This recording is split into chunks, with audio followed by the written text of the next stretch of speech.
You know, we've been talking about Omar Khadr, and he's before the courts right now, but it's all within the process of appeals, and I do want to talk about that. But then you get his lawyer, a guy by the name of David Edney, talking at Carleton University, claiming that Omar Khadr has been and is in the process of being tortured. Well, let's get an expert on this. Sonia Sickman joins us, criminal defense lawyer. Tortured? Come on.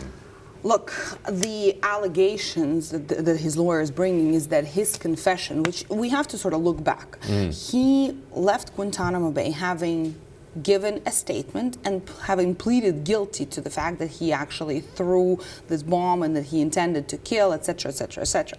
Now, the lawyer's claim right now is that that guilty plea was a result of his confession, and that confession was obtained as a result of the torture he endured while in Guantanamo Bay. So the claim that the lawyer, it's not about being tortured right now, and it's not being tortured for the sake of being tortured. It's the fact that this potential confession. So it was an extracted confession? Essentially, that's the claim. That would be the claim. Oh, okay, do you buy it? Well, it's a fair question. Do I buy it? Do we buy it? I think it's going to be up to the court to decide. And what they're doing is they're bringing a bail pending appeal. So they're going to try to set aside his guilty plea on the basis of the fact that the confession was an unlawful confession and the ultimate guilty plea was also a result of a tortured and extracted confession. But that would suggest that they don't recognize the military court down in the United States that found him guilty. No, that's not what it is. Often you'll have, what it says is that the guilty plea has to be voluntary. If you come into any criminal court in Ontario, before a judge takes a guilty plea, even if the person is assisted by a lawyer, the judge will do what's called a plea comprehension inquiry. What that means is the judge will ask, are you entering a guilty plea voluntarily? Do you understand the consequences of entering a guilty plea? And what essentially Khadr's lawyer is going to argue is that that plea comprehension was not real. It was a sham, and that he lied, that Omar Khadr lied to the court by entering into a plea of guilty because that was his only chance of escaping from Guantanamo Bay, which would mean that his guilty plea was not actually voluntary. It wasn't his only chance to get out of Guantanamo Bay. He didn't know when he was going to get out of Guantanamo Bay.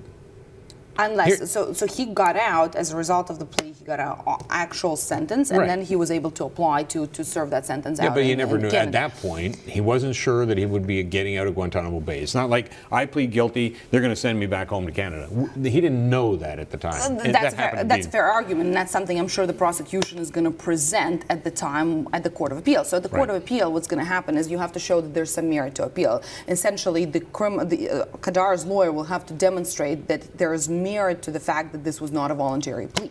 If there's merit that this is not a voluntary plea, then there are other bail aspects that will have to be satisfied. But I understand they're offering quite a good plan. I'm not sure if you've read this, but his lawyer is offering to take him into his own home and have him live with him and pay for his education while he's on bail deciding these charges. Now, of course, it presents a whole different ethical issue for the lawyer, because if the lawyer, and this is the lawyer's claim, if the lawyer actually directed Khadr to plead guilty when he did not wish to plead guilty and did so in order to help him get out of Guantanamo Bay, he essentially is breaching his ethical duty, and he is not only misleading the court but allowing his client entering into a guilty plea when that man is not guilty. So that's a breach of all sorts of ethical duties. So whether or not his lawyer can actually represent them at the Court of Appeal is a whole different issue, because his competence in his ethics would be at the forefront of this inquiry. I guess at some point they'll look at the whole claim of torture and extracting this particular.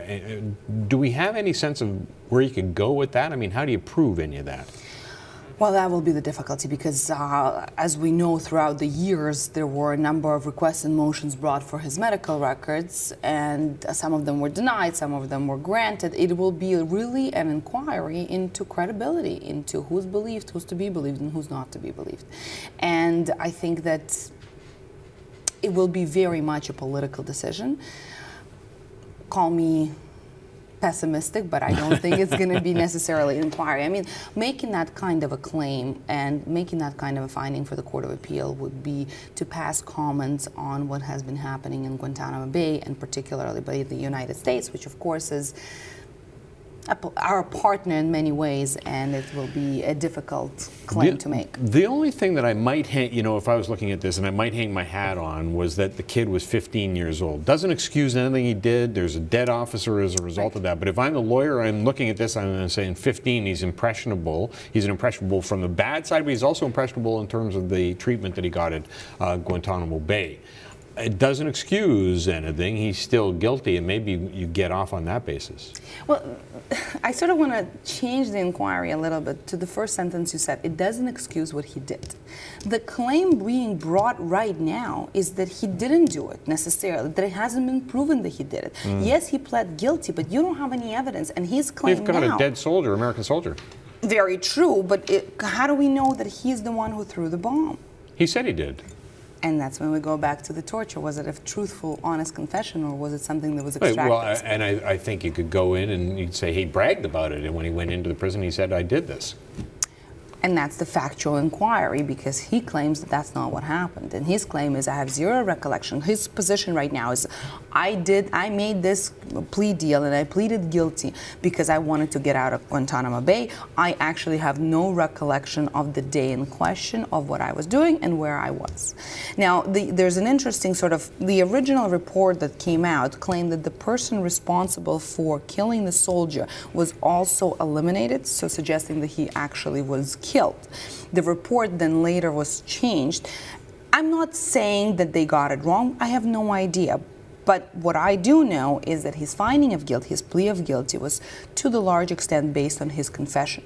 If that confession was extracted and was not a truthful confession, I, as a Canadian citizen, have a problem with that.